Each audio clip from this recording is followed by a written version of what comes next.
জন্য। এ বলে রিফাত চলে গেল ওয়াশরুমে। ফ্রেশ হয়ে এসে রিফাত চলে গেল নিচে। গিয়ে দেখে তার আম্মু রান্নাবান্না শেষ করে বসে আছে। রিফাত তার আম্মুকে দেখে বলতে লাগলো, আম্মু, সাবিহাকে একটু দেখে রাখেন। সাবিহার শরীর খারাপ, তার পুরো শরীর ব্যথা করতেছে। আমি তো অফিসে চলে যাইতেছি, আস্তে আস্তে রাত হবে। ঠিক আছে, তুই যা, আমি দেখতেছি। রিফাত চলে গেল অফিসে। এদিকে রিফাতের আম্মু রিফাতের রুমে এসে দেখে সাবিয়া শুয়ে আছে চোখ বন্ধ করে। সাবিয়ার পাশে এসে বসে বলতে লাগলো, কি হয়েছে? কি হয়েছে সাবিহা? তুমি তো রাতেও সুস্থ ছিলে, হঠাৎ এমন হয়েছে কেন? সাবিয়া কোনো কিছুই বলতেছে না। এটা দেখে রিফাতের আম্মু বুঝে গেল কি হয়েছে। রিফাতের আম্মু চলে আসলো নিচে, খাবার নিয়ে সাবিয়াকে খাইয়ে দিল। খাওয়া দাওয়া শেষ হতে সাবিয়া ব্যথার ট্যাবলেট খেয়ে আবারও শুয়ে পড়ল। এদিকে রিফাত অফিসে এসে কাজ করতেছে, কিন্তু কাজে মন বসতেছে না, শুধু ছটফট করতেছে। এটা খেয়াল করলো আয়েশা। এইভাবে ছটফট করতে দেখে আয়েশা তার কেবিন থেকে উঠে এসে বলতে লাগলো, কি রে রিফাত, কি হয়েছে তোর? এইভাবে ছটপট করতেছিস কেন? মনে হচ্ছে তুই এক জায়গায় বসে থাকতে পারতেছিস না। কোনো সমস্যা হয়েছে নাকি? সমস্যা হলে শেয়ার করতে পারিস। আসলে আয়শা, তুই আমার বেস্ট ফ্রেন্ড।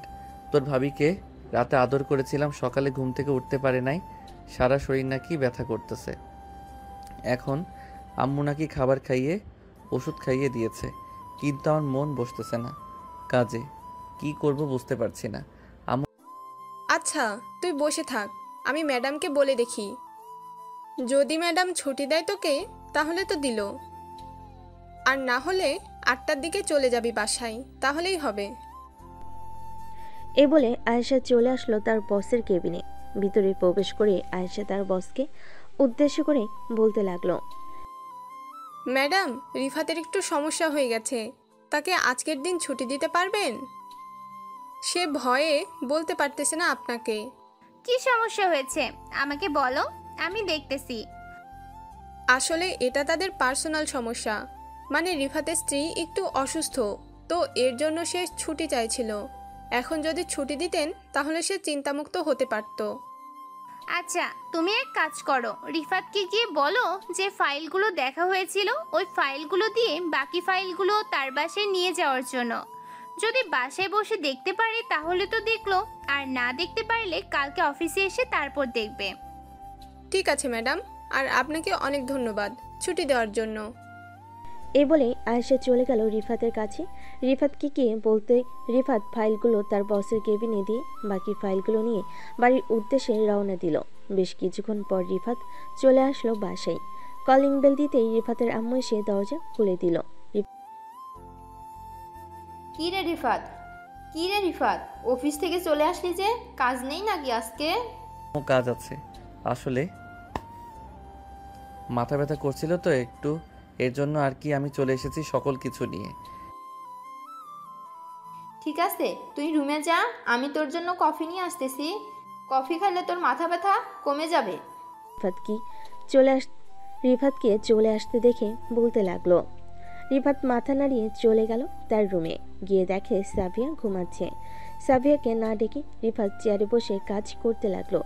বেশ কিছুক্ষণ পর রিফাতের আম্মু রিফাতের জন্য খাবার আর কফি নিয়ে আসলো। রিফাত কফি আর খাবার খেয়ে আবারও কাজে মনোযোগ দিল। দুপুর 2টা। সাবিয়ার ঘুম ভাঙতে দেখে রিফাত রুমে বসে আছে। রিফাতকে দেখে সাবিয়া বলতে লাগলো, রিফাত, তুমি কখন বাসায় এসেছো? আমাকে একবার ফোন দাও নাই কেন? এমনিতেই ফোন দেই নাই, তুমি তো অসুস্থ এর জন্য, আর ডাকও দেই নাই। ফ্রেশ হয়ে আসো, পরে তোমাকে নিয়ে নিচে যাব খাবার খাওয়ার জন্য। হেঁটে হেঁটে যেতে পারবে নাকি নিয়ে যেতে হবে? না, আমি একাই যেতে পারবো, এখন একটু সুস্থ আছি। এই বলে সাবিয়া আস্তে আস্তে করে চলে গেল ওয়াশরুমে। এদিকে রিফাতের আম্মু খাবার নিয়ে চলে আসলো রিফাতের রুমে। খাবার দিয়ে চলে গেল নিচে। বেশ কিছুক্ষণ পর সাবিয়া গোসল করে বের হতে রিফাত আবার পিছন থেকে জড়িয়ে ধরল সাবিয়াকে। রিফাত, ব্যথা পাচ্ছি তো, প্লিজ ছেড়ে দাও, শরীরে একটুও শক্তি নেই। আবার তুমি এইভাবে ধরেছো। মাত্র কয়েক ঘন্টা আদর করেছি, এতেই যদি এমন অবস্থা হয়, আরও তো সময় পড়ে আছে। বাকি সময় কি হবে? জানি না কি হবে, এখন ছাড়ো আমাকে, খাবার খাইয়ে দাও। ঠিক আছে, খাবার খাইয়ে দিতেছি, বসো তুমি এখানে। এ বলে রিফাত সাবিয়াকে খাবার খাইয়ে দিতে লাগলো। বেশ কিছুক্ষণের মধ্যেই রিফাত সাবিয়াকে খাবার খাইয়ে দিল। খাওয়া দাওয়া শেষ করে বসে আছে, এমন সময় সাবিয়ার ফোনটা বেজে উঠল। তাকিয়ে দেখে সাবিয়ার আম্মু কল দিয়েছে। কলটা রিসিভ করতেই ওপাশ থেকে সাবিয়ার আম্মু বলতে লাগলো, কি রে সাবিয়া, তুই নাকি অসুস্থ? তোর শাশুড়ি ফোন দিয়ে বলেছে। কি হয়েছে তোর? আমি আসবো নাকি? আরে না আম্মু, আসতে হবে না, তেমন কিছু হয় নাই, ওই একটু ঠান্ডা লেগেছে তো এই জন্য আর কি, শুয়েছিলাম। আসার দরকার নেই, আমি কয়েকদিন পর আসতেছি। ঠিক আছে, আয় তাহলে। সাবিয়া আরও কিছুক্ষণ তার আম্মুর সাথে কথা বলে ফোনটা কেটে দিল। বিকাল 5টা। রিফাত সাবিয়াকে উদ্দেশ্য করে বলতে লাগলো, সাবিহা, ঘুরতে যাবি নাকি আমার সাথে? এখন এই অবস্থায় ঘুরতে যাব কি করে? কালকে যাব, এখন যেতে পারবো না। ঠিক আছে, তাহলে তুমি বাসায় থাকো, আমি একটু পরে আসতেছি। বাইরে একটা কাজ আছে, কাজটা শেষ করে তোমার জন্য আইসক্রিম নিয়ে আসবো। ঠিক আছে, যাও তাহলে। রিফাত চলে গেল বাহিরে। প্রায় 1 ঘন্টা পর রিফাত সাবিয়ার জন্য আইসক্রিম নিয়ে বাসায় আসলো। আইসক্রিমটা সাবিয়াকে দিয়ে দিতে সাবিয়া খেতে লাগলো। রাত 9টা। সবাই বসে আছে নিচে। এমন সময় রিফাতের আব্বু বলতে লাগলো, রিফাত, তুই এক কাজ কর, আমার কাছে তো কিছু টাকা আছে, এই টাকা দিয়ে একটা ব্যবসা শুরু করে দে, তাহলে আর অন্যজনের কাজ করতে হবে না এত রাত করে। না আব্বু, এখন ব্যবসা শুরু করতে হবে না। আর অফিসে তো এরকম মাঝে মধ্যে কাজ হয়, এটা নিয়ে দুশ্চিন্তা করার কোনো কারণ নেই। কালকেই সব কিছু ঠিক হয়ে যাবে। রিফাত তার আব্বু আম্মুর সাথে আরও কিছুক্ষণ কথা বলে চলে আসলো রুমে। এদিকে সাবিয়া তার শাশুড়ি মায়ের সাথে আরও কিছুক্ষণ কথা বলে রুমে এসে দেখে রিফাত শুয়ে পড়েছে। রিফাতকে শুয়ে পড়তে দেখে সাবিয়া বলতে লাগলো, কি ব্যাপার, শুয়ে পড়েছো কেন? আমাকে জড়িয়ে ধরে ঘুমাবে না? হ্যাঁ, ঘুমাবো তো। কাছে আসো। কাছে না আসলে জড়িয়ে ধরবো কিভাবে? এটা বলতেই সাবিয়া রিফাতের বুকের উপর গিয়ে শুয়ে পড়ল। বেশ কিছুক্ষণ পর দুজনেই ঘুমিয়ে গেল। সকাল 6টা। রিফাত ঘুম থেকে উঠে আস্তে করে সাবিয়ার ঠোঁটে, ঘাড়ে, মুখে বিভিন্ন জায়গায় কিস করতে লাগলো। বেশ কিছুক্ষণ পর সাবিয়া ঘুম থেকে উঠে গেল। রিফাতকে এরকম করতে দেখে বলতে লাগলো, কি হচ্ছে রিফাত, এরকম করতেছো কেন সকাল সকাল? এতই আদর করার ইচ্ছে নাকি আমাকে যে এত সকাল সকাল আমার সাথে এরকম করতেছো? হ্যাঁ, তোমাকে আদর করতে অনেক ইচ্ছা করতেছে, এর জন্যই তো তোমার সাথে এরকম করতেছি। প্লিজ জান, একটু আদর করতে দাও। তোমাকে আদর না করলে আমার কিছুই ভালো লাগে না। হয়েছে, ঢং করতে হবে না, আস্তে আস্তে আদর করবে কিন্তু। গতকালকে অনেক ব্যথা দিয়েছো, আজকে ব্যথা দিলে লাথি মেরে উঠিয়ে দেবো আমার উপর থেকে। এই বলে রিফাত সাবিয়ার ঠোঁটে বিভিন্ন জায়গায় লিপকিস করতে লাগলো। বেশ কিছুক্ষণ এভাবে লিপকিস করার পর রিফাত আস্তে আস্তে করে সাবিয়ার জামা কাপড় খুলে ফেলে দিল নিচে। এদিকে সাবিয়া লজ্জায় মুখ লুকালো রিফাতের বুকে। প্রায় 1 ঘন্টা আদর করার পর রিফাত সাবিয়াকে ছেড়ে দিয়ে চলে গেল ওয়াশরুমে।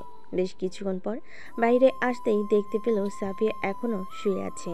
এটা দেখে রিফাত বলতে লাগলো, আমার এত সুন্দর বউ এত লাজুক আর এত অলস হবে আগে জানতাম না। আগে জানলে তো কখনোই বিয়ে করতাম না। রিফাত, মুখ সামলে কথা বলো। আমি একদম অলস না, তুমি চলে গেলে সারাদিন কাজ করি ঘরে, আর তুমি বলতেছো আমি অলস? তুমি একদিন বাসায় থেকে সবগুলো কাজ করে দেখো কেমন লাগে। হয়েছে হয়েছে, আর আমাকে বোঝাতে হবে না। তুমি এখন উঠে ফ্রেশ হয়ে নাও। আম্মু হয়তো রান্না করে ফেলেছে, আমি খাওয়া দাওয়া করে অফিসে চলে যাইতেছি।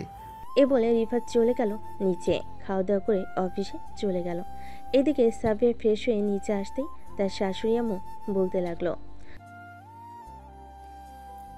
কি ব্যাপার সাবিহা, তোমার কি বেশি অসুবিধা হয় রিফাতের সাথে? অসুবিধা হলে আমাকে বলতে পারো। না আম্মু, অসুবিধা হয় না, বুঝতেই পারছেন নতুন বিয়ে করেছি, প্রথম তো এমন হয়। হ্যাঁ, প্রথম প্রথম এমন হবে, কিছুদিন পর সব কিছু ঠিক হয়ে যাবে, চিন্তা করো না। আর যদি বেশি সমস্যা হয় তাহলে আমাকে বলতে পারো, আমার বান্ধবী ডাক্তার, তার কাছে নিয়ে যাব তোমাকে। ঠিক আছে আম্মু, যদি বেশি অসুবিধা হয় তাহলে আমি বলবো আপনাকে। টেবিলে বসেন, আমি খাবার দিতেছি। রিফাত তো চলে গেছে অফিসে। হ্যাঁ, রিফাত অফিসে চলে গেছে, তার নাকি কি কাজ আছে। খাওয়া দাওয়া করে নাও, তারপর তোমাকে নিয়ে একটু বাজারে যাব। তোমার শ্বশুর আব্বু তো একটু বাইরে গেছে, আসতে মনে হয় রাত হবে। ঠিক আছে আম্মু। সাফিয়া এবং তার শাশুড়ি আম্মু খাওয়া দাওয়া করে চলে গেল বাজারে। বাজার শেষ করে বাসায় আসতে সাফিয়া চলে গেল তার রুমে। ব্যাগ থেকে ফোনটা বের করে দেখল রিফাত ফোন দিয়েছে অনেকগুলো। বেশ কিছুক্ষণ পর সাফিয়া ফোন দিল রিফাতকে। এদিকে রিফাত মিটিংয়ে থাকার কারণে ফোনটা রিসিভ করতে পারে নাই। প্রায় 1 ঘন্টা পর রিফাত মিটিং শেষ করে বাহিরে বের হয়ে পকেট থেকে ফোনটা বের করে দেখে সাফিয়া ফোন দিয়েছে অনেকগুলো। রিফাত ফোন দিলে সাফিয়াকে, কিন্তু সাফিয়া তার ফোনটা টেবিলের উপর রেখে চলে গেছে নিচে তার শাশুড়ি আম্মুর কাছে। বেশ কিছুক্ষণ পর কল করার পর ফোন রিসিভ করলো না। সন্ধ্যায় রিফাত বাসায় আসতেই দেখতে পেল সাফিয়া তার শাশুড়ি আম্মুর মাথায় তেল দিয়ে দিতেছে। এদিকে রিফাত কোনো কিছু না বলে সোজা চলে গেল রুমে। এটা দেখে রিফাতের আম্মু বলতে লাগলো, সাবিহা, কি হয়েছে রিফাতের? তুমি কি কিছু বলেছো? রিফাতের মুখ দেখে মনে হচ্ছে সে অনেক রেগে আছে। আমি তো আজকে সারাদিন আপনার সাথেই ছিলাম আম্মু, আমি আবার রিফাতকে কি বলতে যাব? আর তেল দিতে হবে না, তুমি রিফাতের কাছে যাও, গিয়ে দেখো রিফাত কেন রেগে আছে। এখন যদি না যাও তাহলে আবার কি হয়ে যায় কে জানে। সাফিয়া চলে আসলো রুমে। এসে দেখে রিফাত ফ্রেশ হয়ে বসে আছে বিছানায়। এমন সময় সাফিয়া রিফাতের পাশে এসে বসতে রিফাত বিছানা থেকে নেমে দাঁড়িয়ে গেল। এটা দেখে সাফিয়া বলতে লাগলো, কি হয়েছে রিফাত, তুমি হঠাৎ বাসায় এসে এমন করতেছো কেন? অফিসে কি কোনো সমস্যা হয়েছে নাকি? আমার উপর রেগে গেছো তুমি? আমি কারোর উপরে রেগে থাকি না। তুমি এখান থেকে চলে যাও, আমাকে একা থাকতে দাও কিছুক্ষণ। কি হয়েছে বলবে তো? ওই সময় ফোন ধরতে পারি নাই কারণ আম্মুর সাথে বাজারে গিয়েছিলাম, ফোন ব্যাগের ভেতরে ছিল। এরপর আমি কতগুলো ফোন দিয়েছি দেখেছো? একবারও তো দেখো নাই। সাফিয়া তার ফোনটা হাতে নিয়ে দেখে প্রায় অনেকগুলো ফোন দিয়েছে। সাফিয়া রিফাতের সামনে কান ধরে দাঁড়িয়ে বলতে লাগলো, সরি জান, আমি দেখতে পাইনি তুমি যে ফোন দিয়েছো। আমি তো আজকে সারাদিন নিচেই ছিলাম, তুমি চাইলে আম্মুকে জিজ্ঞেস করতে পারো আমি সারাদিন কোথায় ছিলাম আর কি করেছি। হয়েছে হয়েছে, আর বলতে হবে না। এখন চলো খাওয়া দাওয়া করবো, খুব ক্ষুধা লাগছে। সাফিয়া আর রিফাত চলে গেল নিচে। সবাই একসাথে খাওয়া দাওয়া করতেছে। এমন সময় রিফাতের আম্মু বলতে লাগলো, সাবিয়া, আমরা আর একা কতদিন থাকবো? বিয়ে যখন করে ফেলেছো তো একটা বেবি নিয়ে নাও, আমরাও খুশি থাকবো, তুমিও খুশি থাকবে। কি বলিস রিফাত? রিফাত কোনো কথা বলতেছে না। এইদিকে সাফিয়া মাথা নিচু করে খাবার খাচ্ছে। কি বলবে সাফিয়া? তার শ্বশুর বসে আছে সামনে। এদিকে রিফাত সাফিয়ার দিকে তাকিয়ে মিটমিট করে হাসতেছে। বেশ কিছুক্ষণ পর রিফাত আর সাফিয়া খাওয়া দাওয়া করে চলে আসলো রুমে। রিফাত বিছানায় শুয়ে আছে। এদিকে সাফিয়া ওয়াশরুম থেকে বের হয়ে রিফাতের সামনে আসতেই রিফাত বলতে লাগলো, সাবিহা আম্মু কি বলেছে মনে আছে তো? শুরু করবো নাকি এখন? তুমি চাইলে আমি সারা রাত তোমাকে আদর করতে পারি। আচ্ছা রিফাত, আমি কি তোমার বউ না? আমাকে কষ্ট দিতে তোমার ভালো লাগে তাই না? ঠিক আছে, কষ্ট দাও, আমি কিছু বলবো না, যা ইচ্ছা তাই করতে পারো। সাফিয়ার এমন কথা শুনে রিফাত সাফিয়াকে কোলে তুলে নিয়ে বেলকনিতে চলে গেল। দুজন বসে আছে চেয়ারে। এদিকে রিফাত সাফিয়ার কানে কানে বলতে লাগলো, সরি জান, আমি তো তোমাকে কষ্ট দিতে চাই না। আসলে জান, তুমি এত রোমান্টিক আর এত হট, এর জন্য আর কি বেশি বেশি আদর করতে মন চায় তোমাকে। হয়েছে হয়েছে, আর পাম দিতে হবে না। কালকে অফিস নেই নাকি এখনো যে এখানে বসে আছো? চলো ঘুমাতে যাই, কালকে আবার অফিসে যাবে তুমি। না, কালকে অফিস নেই, আমি ছুটি নিয়েছি কালকের জন্য। তোমাকে নিয়ে তোমাদের বাসায় যাব। অনেক দিন হয়েছে তুমি তোমাদের বাসা থেকে এসেছো, তোমাকে না হয় দিয়ে আসি। ঠিক আছে? আমার যাওয়াটা কি অতি জরুরি তোমার মনে হয়? আমার তো যেতে ইচ্ছে করছে না, আর কয়েকদিন পরে যেতে চাই। তুমি যেহেতু বলতেছো আর কয়েকদিন পর যাবে, তাহলে না হয় আর কয়েকদিন পর যাওয়া যাবে। তাহলে না হয় কালকের দিন ঘুরে আসি, তুমি কি বলো? হ্যাঁ, একদিনের জন্য যাওয়া যায়, তবে আমি কিন্তু থাকবো না, আমি আবার তোমার সাথে সন্ধ্যায় চলে আসব। ঠিক আছে, আমি সন্ধ্যায় তোমাকে নিয়ে চলে আসবো আবার বাসায়। হ্যাঁ। রাত 3টে অবধি গল্প করে দুজনেই রুমে গিয়ে ঘুমিয়ে গেল। পরের দিন সকালে খাওয়া দাওয়া করে রিফাত আর সাবিয়া রওনা দিল সাবিয়াদের বাড়ির উদ্দেশ্যে। প্রায় 1 ঘন্টা পর রিফাত আর সাবিয়া চলে আসলো সাবিয়াদের বাসায়। কলিং বেল দিতেই সাবিয়ার ছোট বোন এসে দরজা খুলে দিল। দুজনকে দেখে বলতে লাগলো, আপু দুলাভাই কেমন আছো তোমরা? ভিতরে আসো। আলহামদুলিল্লাহ ভালো আছি। সামিরা, তুমি কেমন আছো? আলহামদুলিল্লাহ ভালো আছি। আম্মু আব্বু দেখে যাও, আপু আর দুলাভাই এসেছে। সাভিয়া আর রিফাত চলে গেল রুমে। বেশ কিছুক্ষণ পর সাভিয়া রিফাতকে নিয়ে চলে আসলো নিচে।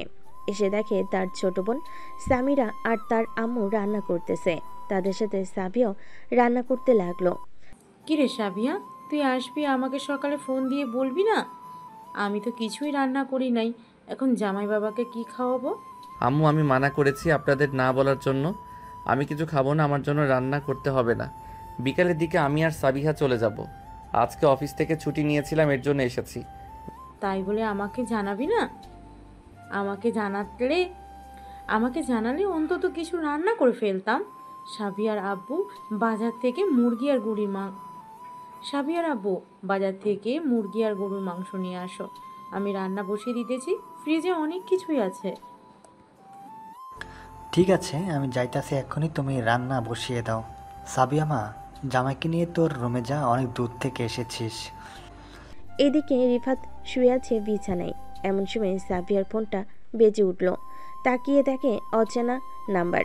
কল রিসিভ করতেই ওপাশ থেকে একটা ছেলে বলে উঠল, সাবিয়া, আমি তোমাকে অনেক ভালোবাসি। তুমি প্লিজ ফিরে আসো আমার কাছে। তুমি বিয়ে করেছো, এটা আমি শুনেছি, তবুও আমি তোমাকে মেনে নেব। তুমি চলে আসো প্লিজ সাবিয়া, প্লিজ। ওই পাশ থেকে এই কথা শুনে রিফাতের মাথায় আকাশ ভেঙে পড়ল। রিফাত হ্যালো বলতেই ও পাশ থেকে ফোনটা কেটে দিল। বেশ কিছুক্ষণ ফোন দেওয়ার পর কেউ রিসিভ করলো না। এদিকে রিফাত শুয়ে শুয়ে ভাবতেছে, কেউ হতে পারে এটা। এই সকল কিছু ভাবতেছে, এমন সময় সাভিয়া তার রুমে প্রবেশ করলো। রিফাতকে দেখে সাভিয়া বলতে লাগলো, রিফাত কি হয়েছে, এরকম গোমরা মুখ করে বসে আছো কেন? না, কিছু হয় নাই, এমনিতে অফিসের কাজ নিয়ে চিন্তা করছিলাম। সাবিহা, তুমি এখানে না হয় কয়েকদিন থাকো। যেহেতু চলে এসেছো, আমি না হয় কয়েকদিন পর তোমাকে এসে নিয়ে যাব। রিফাত, এটা তো কথা ছিল না। আমি তোমাকে বলেছিলাম আমাদের বাসায় গেলে আমি আবার তোমার সাথে চলে আসবো সন্ধ্যার দিকে। হ্যাঁ, এটা তো বলেছিলে, কিন্তু এই বাসায় থাকলে আরও ভালো হবে। 1 সপ্তাহ থাকো এখানে, আমি না হয় 1 সপ্তাহ পর এসে তোমাকে নিয়ে যাব। আমি একদিনও থাকবো না এখানে। তোমার সাথে যেভাবে এসেছি আবার সেইভাবেই চলে যাব সন্ধ্যায়। চলো, দুপুর হয়ে এসেছে, আম্মু রান্না করা শেষ। রিফাত কোনো কিছু না বলে সাবিয়ার সাথে চলে গেল নিচে। বেশ কিছুক্ষণ পর রিফাত আর সাবিয়া খাওয়া দাওয়া করে সোফায় বসে আছে। এমন সময় সাবিয়ার আম্মু বলতে লাগলো, রিফাত, আজকে রাতটা থাকো এখানে, কালকে সকালে না হয় চলে যাবে। না আব্বু, আমি থাকতে পারবো না, আমার অফিস আছে। আমি তো সকালে এসেই বলেছি আবার চলে যাব বিকালের দিকে। সাবিয়াকে বলেছি থাকার জন্য, কিন্তু সাবিয়া থাকবে না বলল। না সাবিয়া, তুই অন্তত থেকে যা কয়েকটা দিন। সামিরা তো একা একা বাসায় থাকে, তুই থাকলে সামিরা গল্প করতে পারবে তোর সাথে। আব্বু, কয়েকদিন পর আবার না হয় আসবো আমি রিফাতকে নিয়ে। একটু পর আমরা চলে যাব আবার বাসায়। এই বলে সাবিয়া আর রিফাত গল্প করতে লাগলো। কিন্তু রিফাতের মাথায় একটা কথাই ঘুরতেছে, ওই ছেলেটা কে হতে পারে? সাবিয়াকে ফোন দিয়ে এসব কথা বলেছে, নিশ্চয়ই সাবিয়া আগে রিলেশন করত। এই সকল নানা কথা চিন্তা করতে করতে বিকেল হয়ে গেল। রিফাত আর সাবিয়া চলে আসলো বাইরে। একটা রিক্সা নিয়ে সোজা তাদের বাসায় চলে আসলো।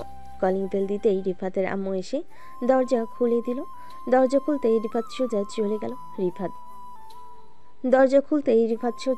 গেল তার রুমে।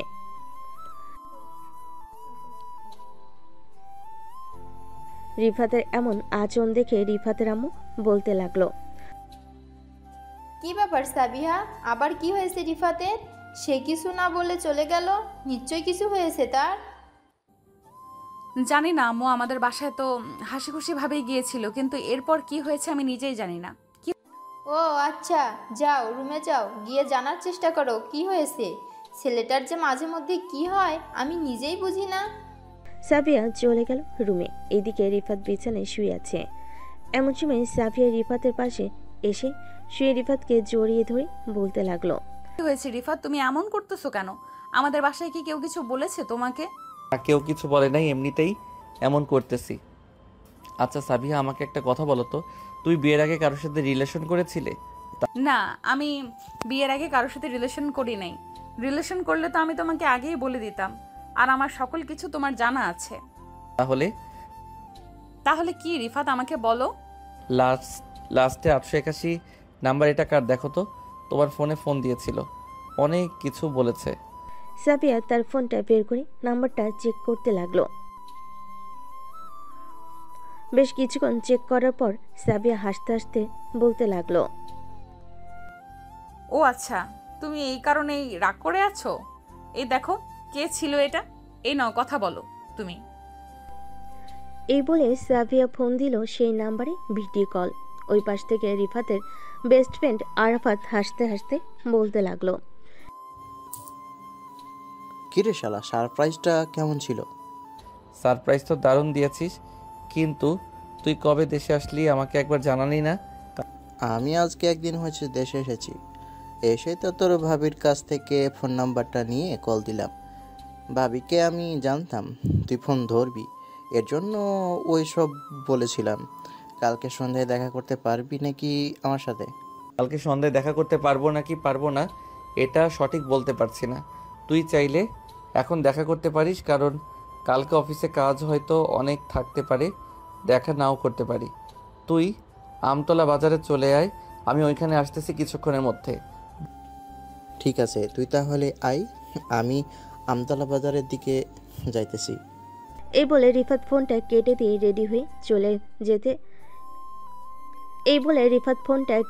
রেডি হয়ে চলে যেতে লাগলো।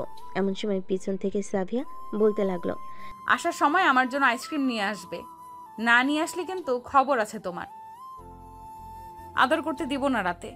রিফাত একটা মুচকি হাসি দিয়ে ওইখান থেকে চলে গেল। বাইরে এসে একটা রিক্সা নিয়ে আমতলা বাজারের দিকে যেতে লাগলো।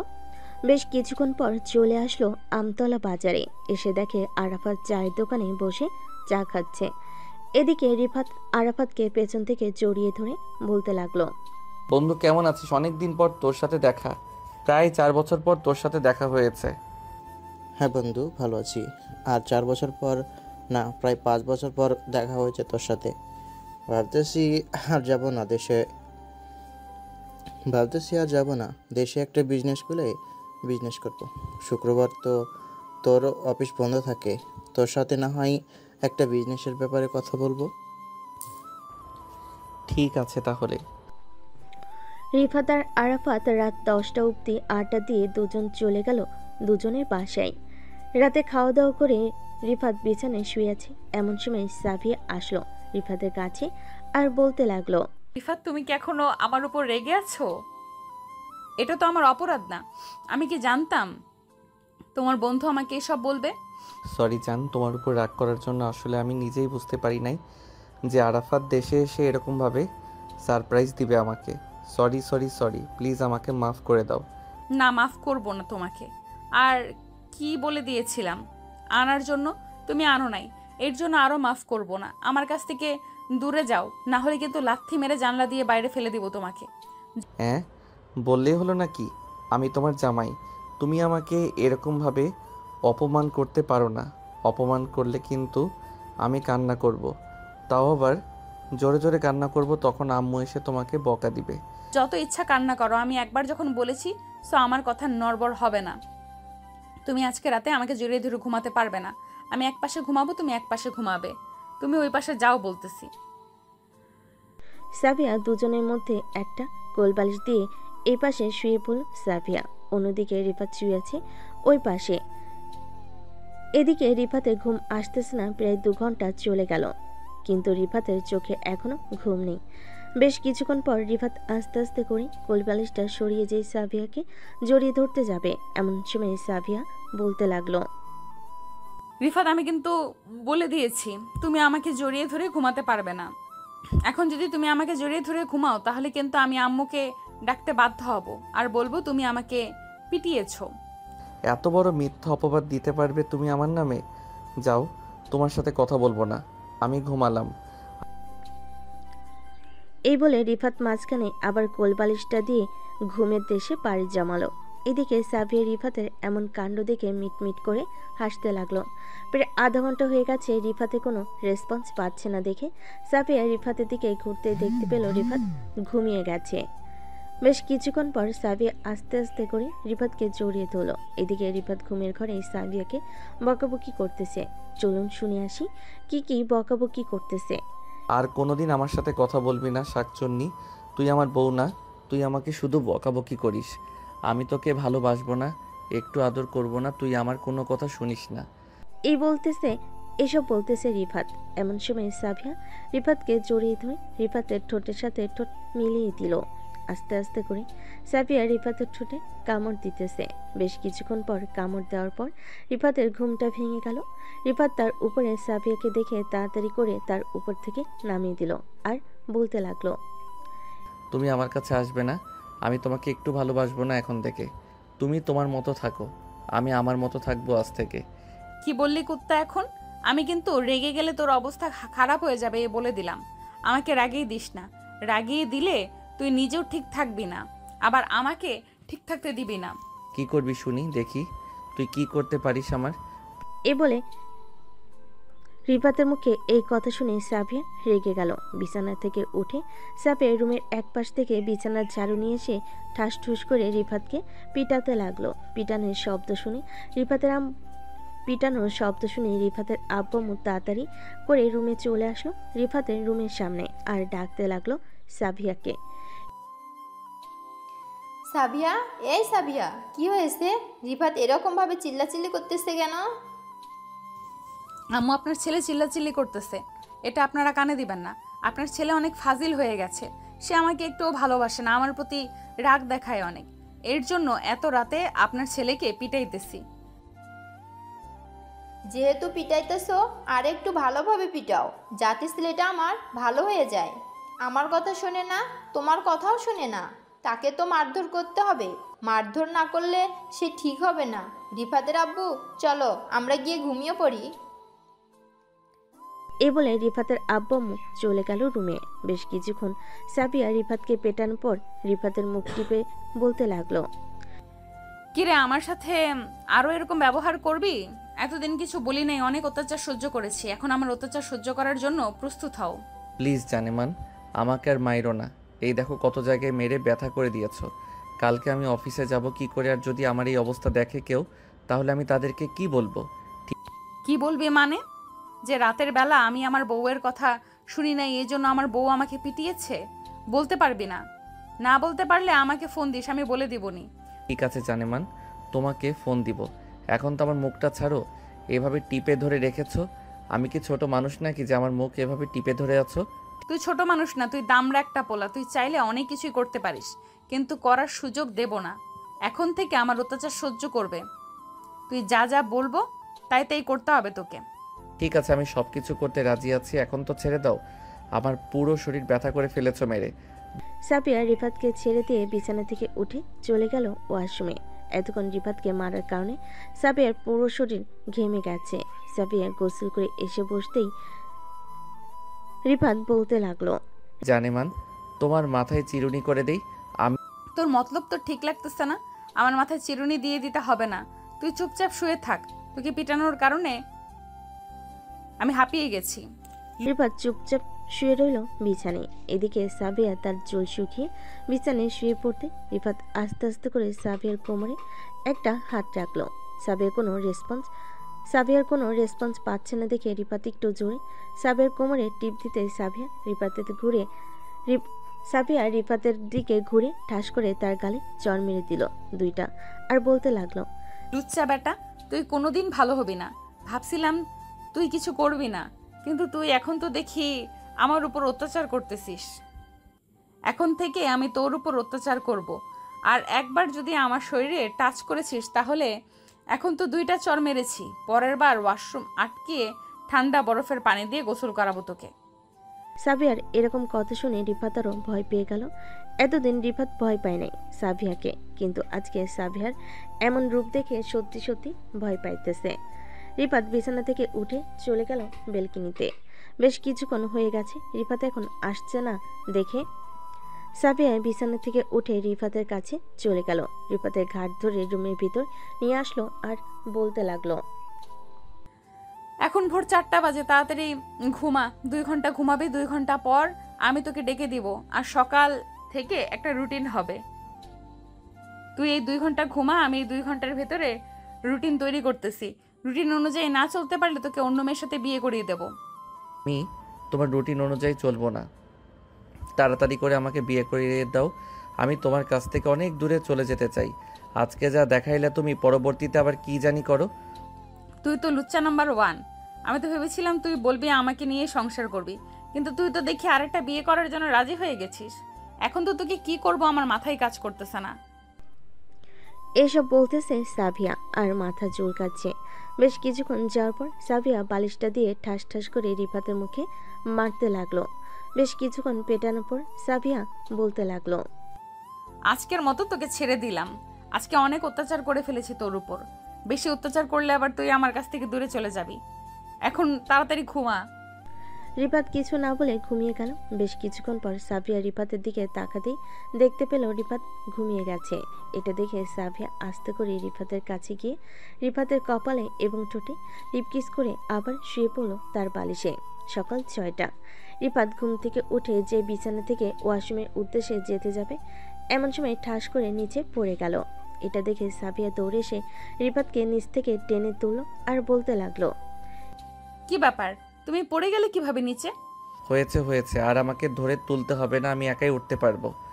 এ বলে রিফাত একা একাই উঠে চলে গেল ওয়াশরুমে। ফ্রেশ হয়ে নিচে চলে আসলো। রিফাতের চোখের নিচে কালি পড়ে গেছে একদিনে। খাওয়া দাওয়া করে রিফাত অফিসে যেতে যাবে। এমন সময় সাবিয়া বলতে লাগলো, রাত 10টার মধ্যে বাসায় আসবি, না হলে কিন্তু তোর খবর আছে। আর যদি আমাকে রাত 10 মিনিটে ফোন দিতে হয়, তাহলে কিন্তু রাতে তোকে বাড়িতে ঢুকতে দেব না। ঠিক আছে, আমাকে বাড়ির ভিতরে ঢুকতে দিতে হবে না। আমি আমার শ্বশুর বাড়িতে চলে যাব। আজ থেকে আমি আমার শ্বশুর বাড়িতে থাকবো এবং শাশুড়িকে বলবো তোমাকে নিয়ে যাইতে। এই বলে রিফাত তাড়াতাড়ি করে ঘর থেকে বের হয়ে চলে গেল নিচে। বাইকের চাবিটা নিয়ে রওনা দিল অফিসের উদ্দেশ্যে। বেশ কিছুক্ষণ পর রিফাত চলে আসলো অফিসে। অফিসের ভিতরে প্রবেশ করতে যাবে, এমন সময় দারোয়ান বলতে লাগলো, কি ব্যাপার রিফাত, তোমার এই অবস্থা কি করছে? পুরো মুখে দাগ বানিয়ে ফেলছে, মনে হচ্ছে রাতে তোমাকে উদাম কেলানি খেলাইছে। আর বললেন না চাচা, আমার কপালটাই খারাপ। এতদিন ভাবছিলাম আমার বউ লক্ষ্মী একটা বউ, কিন্তু আজকে জানতে পারলাম সে একটা ডাইনি। কখন কি করে বসে নিজেই বলতে পারে না। কালকে রাতে 4.5 ঘন্টা পেটানোর পর আমাকে ছেড়ে দিয়েছে। আরে সমস্যা নেই, বউয়ের হাতে মার খাওয়া অনেক ভালো। প্রতিদিন না, মাঝে মধ্যে এরকম খাইলে কিছুই হবে না, শরীরে আরো শক্তি পাবে। চাচা, আপনি তো দেখি আমার বউয়ের মতো। আচ্ছা এখন আমি যাই, পরে আবার কথা হবে। এমনিতেই দেরি হয়ে গেছে অফিসে আসতে। ম্যাডাম যদি দেখে আপনার সাথে কথা বলতেছি, তাহলে আমার বউয়ের মতো আবার আমাকে বকাঝকা করবে। এ বলে রিফাত অফিসের ভিতর চলে গেল। এদিকে সাফিয়া বসে আছে তার শাশুড়ি মায়ের সাথে।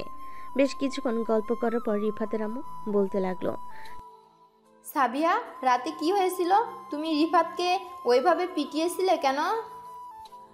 আম্মু, তেমন কিছু হয় নাই। আমি নাকি রোমান্টিক না, সে নাকি আরেকটা বিয়ে করবে, এই জন্য আর কি তাকে পিটিয়েছিলাম।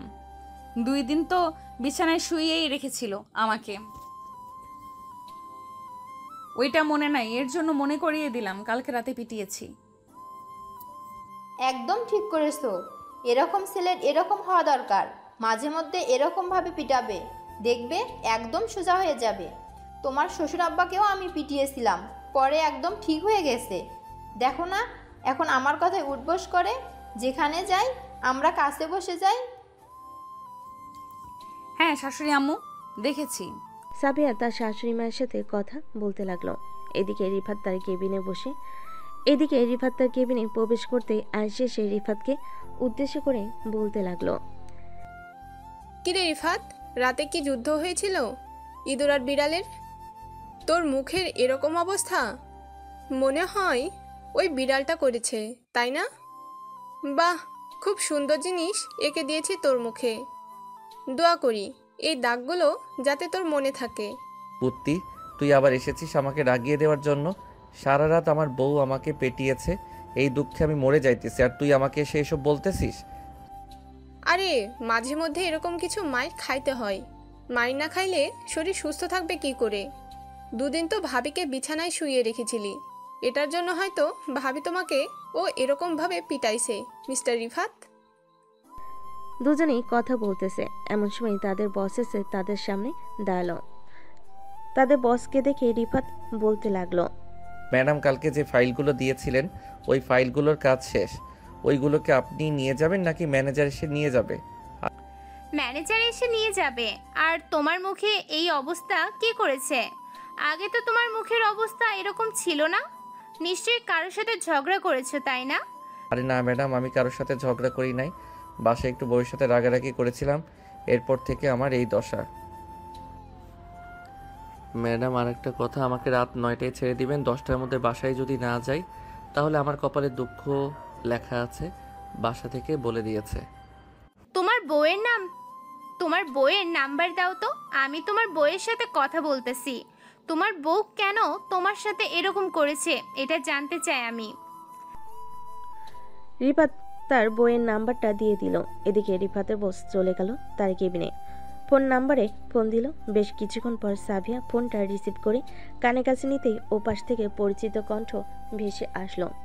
হ্যালো মিস সাবিহা, আপনি রিফাত সাহেবকে এরকম করেছেন কেন? মুখের তো 12টা বাজিয়ে দিয়েছেন। এরকম না করলেও পারতেন, বেচারা কিছু বলতেও পারছে না। মিস জেরিন, কেমন আছেন আপনি? অনেক দিন পর আপনার সাথে কথা হলো। আশা করি আপনি আমাকে চিনতে পারছেন। হ্যাঁ সাবিহা, তুই এটা? হ্যাঁ আমি এটা। তুই না দেশের বাইরে চলে গিয়েছিলি? দেশে আসলি কবে? আমার সাথে যোগাযোগ করলি না একবারও? রাবিয়ার কাছে তোর ফোন নাম্বারটা চেয়েছিলাম, রাবিয়া তোর ফোন নাম্বার দিতে পারে নাই। তোর নাকি বিয়ে হয়ে গেছে, এরপর তোর সাথে আর যোগাযোগ নেই তার। হ্যাঁ, কারোর সাথে যোগাযোগ নেই। তুই কি এখন অফিসে আছিস নাকি বাহিরে? অফিসে থাকলে বল, আমি আসতেছি এক্ষুনি। ঠিক আছে? হ্যাঁ আমি অফিসে আছি, তুই চলে আয়। রিফাতকে একটা সারপ্রাইজ দিব, তুই কিছু বলবি না কিন্তু। আচ্ছা, আমি কিছু বলবো না। বেশ কিছুক্ষণ পর আসতেছি আমি। আজকে সারাদিন তোকে নিয়ে ঘুরোঘুরি করব। ঠিক আছে, আয় তাহলে। সাফিয়া রেডি হয়ে চলে আসলো নিচে। তার শাশুড়ির কাছে বলে রওনা দিল অফিসের উদ্দেশ্যে। বেশ কিছুক্ষণ পর সাফিয়া চলে আসলো অফিসে। জেনের কেবিনটা খুঁজে জেনের কেবিনে প্রবেশ করতে জেন দৌড়ে এসে সাফিয়াকে জড়িয়ে ধরলো। কেমন আছিস? অনেকদিন পর তোর সাথে দেখা হয়েছে। আমি আলহামদুলিল্লাহ ভালো আছি, তুই কেমন আছিস? অনেকদিন তোকে দেখি নাই। তুমিও আলহামদুলিল্লাহ ভালো আছি। তুই এখানে বস, আমি রিফাতকে নিয়ে আসতেছি। তোকে নিয়ে আসতে হবে না, তুই এখানে বসে থাক, আমি নিজেই যাইতেছি, তাকে চমকে দিব। দেখি রিফাত কি বলে আমাকে। এ বলে সাবিয়া চলে আসলো রিফাতের কেবিনে। এসে দেখে রিফাত বসে বসে আয়েশার সাথে কথা বলতেছে। এটা দেখে সাবিয়া রাগে চোখমুখ লাল হয়ে গেল। সাবিয়াকে দেখে রিফাত চেয়ার থেকে উঠে দাঁড়ালো আর বলতে লাগলো, সাবিহা, তুমি এখানে আসলে কেন? আর তুমি আমার অফিস চিনলে কিভাবে? এসব পরে বলবো তোকে। অফিসে এসে মেয়েদেরকে নিয়ে এরকম ভাবে আড্ডা দিতেছিস, তাই না? তোর আড্ডা দেওয়া বের করতেছি আমি। রাতে বাসায় আসিস, এরপর তোর আড্ডা দেওয়া বের করব। সাবিহা প্লিজ, তুমি আমার কথাটা শোনো। এটা হচ্ছে আমার বেস্ট ফ্রেন্ড আয়েশা, প্লিজ তুমি আমার কথাটা শুনে যাও।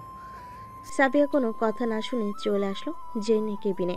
বেশ কিছুক্ষণ জেনের সাথে কথা বলে সাবিয়া জেনকে নিয়ে চলে আসলো বাহিরে। এদিকে রিফাত বসে বসে চিন্তা করতে লাগলো, রাতে বাসায় গেলে তার অবস্থা কি হবে, এসব চিন্তা করতেছে। এমন সময় আয়েশা এসে রিফাতকে উদ্দেশ্য করে বলতে লাগলো, কি রে রিফাত, তুই এত কি চিন্তা করতেছিস বলতো আমাকে? দুজন কথা বলতেছে। এদিকে সাফিয়া আর জিন ঘোরাঘুরি করে দুজন চলে গেল দুজনের বাসায়। রাতে বসে আছে সাফিয়া। সোফার ঘড়ির দিকে তাকাতে দেখতে পেল রাত 10:05 বাজে। সাফিয়া তার ফোনটা বের করে ফোন দিল রিফাতকে। এদিকে রিফাত ফোনটা না রিসিভ করে কলিং বেল দিল। সাফিয়া ফোনটা কেটে দিয়ে দরজাটা খুলতেই দেখতে পেল রিফাত দাঁড়িয়ে আছে মাথা নিচু করে। রিফাতকে মাথা নিচু করে দাঁড়িয়ে থাকতে দেখে বলতে লাগলো, কিরে মাথা নিচু করে দাঁড়িয়ে আছিস কেন? আমি কি তোকে কিছু বলেছি? যা তাড়াতাড়ি ফ্রেশ হয়ে আয়, খাওয়া দাওয়া করবো, খুব ক্ষুধা লাগছে। রিফাত কিছু না বলে চলে গেল রুমে। এদিকে সাফিয়া আসলো রিফাতের পিছু পিছু। বেশ কিছুক্ষণ পর রিফাত ফ্রেশ হয়ে বাইরে আসতে দেখতে পেল সাফিয়া হাতে বিছানার ঝাড়ুটা নিয়ে দাঁড়িয়ে আছে। এটা দেখে রিফাত বলতে লাগলো, সাবিহা, তুমি কি আজকেও আমাকে পিটাবে? দেখো, আজকে আমার শরীরে একটু শক্তি নেই। কালকে পেটানোর কারণে আমার শরীরের সকল শক্তি চলে গেছে। আমি কোনো রকম অফিস থেকে এইখানে এসেছি। প্লিজ আমাকে ছেড়ে দাও। তোকে পেটাবো না, চল তাড়াতাড়ি খাওয়া দাওয়া করে নেই। খাওয়া দাওয়া করে এরপর দুজন ঘুমাবো। রাতে কিন্তু অনেক আদর করতে হবে আজকে। তুমি তো আদরের কথা বললে আমাকে পিটিয়ে আলুর ভর্তা বানিয়ে ফেলো। আমি তোমার সাথে থাকবো না। তুমি আমাকে অনেক মারধর করেছো। আমার কথা মতো যদি না চলাচল করিস তাহলে কিন্তু সত্যি সত্যি আজকে রাতে আবার পিটিয়ে আলুর ভর্তা বানিয়ে ফেলবো, সাথে কিমা কিমা করে খেয়ে ফেলবো। সাবিয়ার এমন কথা শুনে রিফাত ভয় পেয়ে গেল। কি বলবে বুঝে উঠতে পারছে না। সাবিয়ার সাথে চলে গেল নিচে। খাওয়া দাওয়া করে দুজন চলে আসলো রুমে। দরজাটা লাগিয়ে দিয়ে বসে আছে দুজন। এমন সময় সাবিয়া রিফাতের শার্টের কলার ধরে বলতে লাগলো, ওই মেয়েটা কে ছিল? নিশ্চয়ই তোর গার্লফ্রেন্ড, তাই না? এই জন্যই তো বলেছিলি কালকে রাতে বিয়ে করবি অন্য মেয়েকে। সত্যি সত্যি বলতেছি, ওই মেয়েটা আমার গার্লফ্রেন্ড না। ওই মেয়েটা হচ্ছে আমার বেস্ট ফ্রেন্ড। তুমি চাইলে আমার বসকে জিজ্ঞেস করতে পারো, উনি ভালোভাবে বলতে পারবে। তোর বসকে জিজ্ঞাসা করার কোনো প্রয়োজন নেই আমার। আমি জানি তুই এই মেয়েটার সাথে রিলেশন করিস, এই জন্যই তুই আমাকে বলেছিস কালকে বিয়ে করবি তুই অন্য মেয়েকে। যদি পছন্দ থাকে বলতে পারিস, আমি বিয়ে করিয়ে দেবো তোকে ওই মেয়েটার সাথে। ঠিক আছে? আমি সত্যি কথা বলতেছি, ওই মেয়েটা হচ্ছে আমার বেস্ট ফ্রেন্ড। প্লিজ তুমি আমার কথা বিশ্বাস করো। আমি তোমার মাথা ছুঁয়ে বলতেছি। ঠিক আছে, বিশ্বাস করলাম। তবে এখন থেকে আমাকে বেশি বেশি ভালোবাসতে হবে, কারণ আরেকজন আসতেছে। আরেকজন আসতেছে মানে বুঝলাম না, কি বলতে চাইছো? একটু বুঝিয়ে বলো আমাকে। আরেকজন আসতেছে মানে হচ্ছে আমাদের বেবি হবে। আজকে আমি টেস্ট করেছিলাম, পজিটিভ এসেছে। এই দেখো। রিফাত দেখে সাবিয়াকে জড়িয়ে ধরল। সাবিয়া দুই গালে এবং বিভিন্ন জায়গায় কিস করতে লাগলো। রিফাতের এমন পাগলামি দেখে সাবিয়া বলতে লাগলো, এখন থেকে আমাকে বেশি করে ভালোবাসবে তো? যদি ভালো না বাসো তাহলে আমার বেবি কিন্তু অনেক কষ্ট পাবে। তুমি কি চাও আমাদের বেবি কষ্ট পাক? না, একদম চাই না। আমাদের বেবি একটু কষ্ট পাবে না। তুমি আজ থেকে যেটা চাইবে আমি সেটাই এনে খাওয়াবো তোমাকে। এখন তো রাত হয়ে গেছে, কালকে তোমার জন্য অনেক কিছু নিয়ে আসবো। আম্মু আব্বু জানে নাকি? এখনো জানাই নেই, আরো কয়েকদিন পর জানাবো আম্মু আব্বুকে। এখন আমাকে আদর করো। আর সরি কালকে মারার জন্য। তোমাকে মারা একদমই ইচ্ছে ছিল না আমার, কিন্তু তোমার ভুলের কারণে আমি তোমাকে মেরেছি। কি রিফাত কোনো কিছু না বলে আস্তে আস্তে সাবিয়াকে কোলে তুলে নিল। বেশ কিছুক্ষণ এভাবে যাওয়ার পর সাবিয়া বলতে লাগলো, ব্যাপার, আজকে কি কোলে তুলে আদর করবে নাকি বিছানায় শুইয়ে দিয়ে আদর করবে না? সবভাবে আদর করব জান। আজকে তোমাকে এমন আদর করব যাতে তুমি বিছানা থেকে না উঠতে পারো কালকে। আম্মু যাতে তোমাকে সেবা যত্ন করে সেই ব্যবস্থা করব। ঠিক আছে, করো দেখি, আমিও রেডি আছি। তুমি কি করতে পারো? এটা বলতে রিফাত আস্তে আস্তে করে সাবিয়ার ঠোঁটে, কপালে, চোখে এবং বিভিন্ন জায়গায় কিস করতে লাগলো। কিস করতে করতে আস্তে আস্তে রিফাত সাবিয়ার জামাটা খুলে সাবিয়ার নাভির দিকে এক নজরে তাকিয়ে আছে। এটা দেখে সাবিয়া বলতে লাগলো, কি ব্যাপার, এভাবে তাকিয়ে আছো কেন আমার নাভির দিকে? খেয়ে ফেলবে নাকি আমার নাভি? এত সুন্দর নাভি খেয়ে ফেলতে ইচ্ছে করতেছে, একটা চুমু দেই। এই বলে রিফাত সাবিয়ার নাভিতে বেশ কিছুক্ষণ চুমু দিল। চুমু দেওয়া শেষ হতেই সাবিয়া বলতে লাগলো, হয়েছে, আর চুমু দিতে হবে না, এখন আদর করো। আমার আদর প্রয়োজন এখন। জানেমান, আমি তো বলেছি আজকে তোমাকে এমন আদর করব যাতে সকালবেলা আম্মু তোমাকে সেবা যত্ন করে। কিন্তু এখন বেশি আদর করা যাবে না, আমাদের বেবি আসতেছে। আর 1 ঘন্টা আদর করব জানেমান, প্লিজ একটু সহ্য করো। এটা বলতেই রিফাত সাবিয়াকে আদর করতে লাগলো। বেশ কিছুক্ষণ আদর করার পর সাবিয়া বলতে লাগলো। এ বলে রিফাত সাবিয়াকে আরও 1 ঘন্টা আদর করে তার বুকের সাথে জড়িয়ে নিয়ে ঘুমিয়ে দেশে পাড়ি জমালো। সকাল 7টা। সাবিয়া আর রিফাত ঘুম থেকে উঠে দুজন গোসল করে চলে আসলো নিচে। খাওয়া দাওয়া করে বসে আছে দুজন। এমন সময় রিফাত বলতে লাগলো। আম্মু, আমি অফিসে গেলাম, সাবিহার দিকে একটু খেয়াল রেখো, সাবিহা অসুস্থ। বলে রিফাত অফিসের দিকে রওনা দিল। এদিকে রিফাতের আম্মু চলে আসলো সাবিয়ার কাছে। সাবিয়ার কপালে গালে হাত রেখে বলতে লাগলো। সাবিয়া, তোমার তো জ্বর বা ঠান্ডা কোনো কিছুই লাগে নাই। রিফাত যে বলল তুমি অসুস্থ।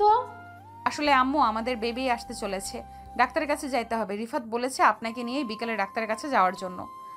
আলহামদুলিল্লাহ, একটা খুশির খবর শুনতে পারলাম। ধন্যবাদ বৌমা তোমাকে। সাবিয়া তার শাশুড়ি মায়ের সাথে কথা বলতে লাগলো। এদিকে রিফাত হাসি মুখে অফিসের ভিতর প্রবেশ করতে আয়েশা এসে বলতে লাগলো। কি রে রিফাত, তোকে দেখে মনে হচ্ছে তুই খুব খুশি খুশি। বাসায় কি কিছু হয়েছে, নাকি রাতের বেলা তুই তোর বউকে মেরেছিস, এই জন্য এত খুশি খুশি লাগতেছে তোকে? আরে না, আমার বউ প্রেগনেন্ট, এর জন্য আজকে আমি অনেক খুশি। দোয়া করিস আমার বউয়ের জন্য। এটা তো অবশ্যই করব।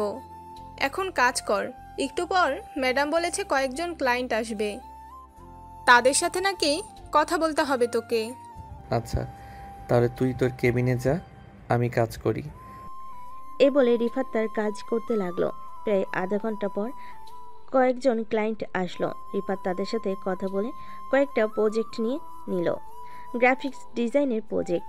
এদিকে সাবিয়া তার শাশুড়িমাকে নিয়ে বিকেলের দিকে চলে আসলো হাসপাতালে। ডাক্তার কিছু টেস্ট দিল। টেস্ট করা শেষ হতেই সাবিয়া এবং তার শাশুড়ি বসে আছে কেবিনে। টেস্ট করা শেষ হতেই সাবিয়া এবং তার শাশুড়ি বসে আছে ডাক্তারের কেবিনে। প্রায় আধা ঘন্টা পর রিপোর্ট আসলো। ডাক্তার রিপোর্টগুলো দেখে হাসি মুখে বলতে লাগলো। কংগ্রাচুলেশন, আপনার বৌমা মা হতে চলেছে। এখন ওনার খেয়াল রাখবেন। 6 মাস চলতেছে, আপনাকে আরও আগে নিয়ে আসার দরকার ছিল। আমি কিছু ওষুধ এবং কিছু জিনিস লিখে দিতেছি, এগুলো খাওয়াবেন, তাহলে বাচ্চা এবং বাচ্চার মা সুস্থ থাকবে। ডাক্তার ওষুধ লিখে দিতেই সাবিয়া এবং তার শাশুড়িমাকে নিয়ে চলে আসলো বাড়িতে। রাতে খাওয়া দাওয়া করে শুয়ে আছে বিছানায়। এদিকে রিফাত সাবিয়াকে উদ্দেশ্য করে বলতে লাগলো। সাবিহা, ডাক্তার কি বলেছে? আমাদের ছেলে বেবি হবে নাকি মেয়ে বেবি হবে, কিছু বলেছে নাকি? না, ডাক্তার এরকম কিছু বলে নাই, তবে বলেছে আমাদের যমজ বাচ্চা হবে। কিন্তু আমি কনফিউজড, একটা ছেলে একটা মেয়ে হবে নাকি দুইটাই ছেলে হবে নাকি দুইটাই মেয়ে হবে। তো কনফিউজ হওয়ার দরকার নেই, আল্লাহ যা দেয় তাতেই আমরা সন্তুষ্ট। রিফাত সাবিয়াকে জড়িয়ে ধরে ঘুমিয়ে গেল। সকাল 10টা। রিফাত অফিসে চলে গেল। এভাবে দেখতে দেখতে চলে গেল 3টি মাস। রিফাত বাসায় বসে কাজ করতেছে, কারণ সাবিয়ার ডেলিভারির সময় প্রায় চলে এসেছে। যে কোনো সময় সাবিয়ার পেন উঠতে পারে। দুপুরবেলা খাওয়া দাওয়া করে দুজন বসে কথা বলতেছে। এমন সময় সাবিয়া চিৎকার করে উঠল। সাবিয়ার চিৎকারে তার শাশুড়ি এবং শ্বশুর দুজনই চলে আসলো উপরে। এসে দেখে সাবিয়া কান্না করতেছে। এটা দেখে রিফাতের আম্মু বলতে লাগলো। রিফাত, সাবিয়াকে তাড়াতাড়ি করে হাসপাতালে নিয়ে যেতে হবে, হয়তো সাবিয়ার সময় এসে পড়েছে। তাড়াতাড়ি নিয়ে চল গাড়িতে। রিফাত সাবিয়াকে কোলে করে নিয়ে চলে আসলো গাড়িতে। রিফাত অনেক ভয় পাইতেছে, সাবিয়ার যদি কিছু হয়ে যায় তার কি হবে। এসব ভাবতে ভাবতেই রিফাত গাড়ি চালাতে লাগলো। প্রায় 7 মিনিট গাড়ি চালানোর পর চলে আসলো হাসপাতালে। তাতে করে সাবিয়াকে অপারেশন রুমে নিয়ে যাওয়া হলো। দীর্ঘ 1 ঘন্টা পর দুজন নার্স 2টা বেবিকে নিয়ে আসলো রিফাতের কাছে। রিফাতের কোলে দিয়ে বলতে লাগলো, আপনার দুজন মেয়ে বেবি হয়েছে। আপনার স্ত্রীকে কিছুক্ষণ পর কেবিনে শিফট করা হবে, তখন আপনি আপনার স্ত্রীর সাথে দেখা করতে পারবেন। ঠিক আছে নার্স, আর আপনাদের অনেক ধন্যবাদ। রিফাত বেশ খুশি হয়ে বেশ কিছুক্ষণ পর সাবিয়াকে কেবিনে শিফট করা হয়। রিফাত বেশ খুশি হয়েছে। বেশ কিছুক্ষণ পর সাবিয়াকে কেবিনে শিফট করা হলো। সবাই দেখা করে চলে এসেছে বাহিরে। এদিকে রিফাত সাবিয়ার পাশে বসে আছে আর কথা বলতেছে। দুজন মহা খুশি তাদের দুইটা মেয়েকে পেয়ে। আপনারা সবাই দোয়া করবেন তাদের চারজনের জন্য, যাতে তারা চারজন সবসময় সুস্থ থাকে এবং ভালো থাকে। ধন্যবাদ সবাই, ভালো থাকবেন, সুস্থ থাকবেন।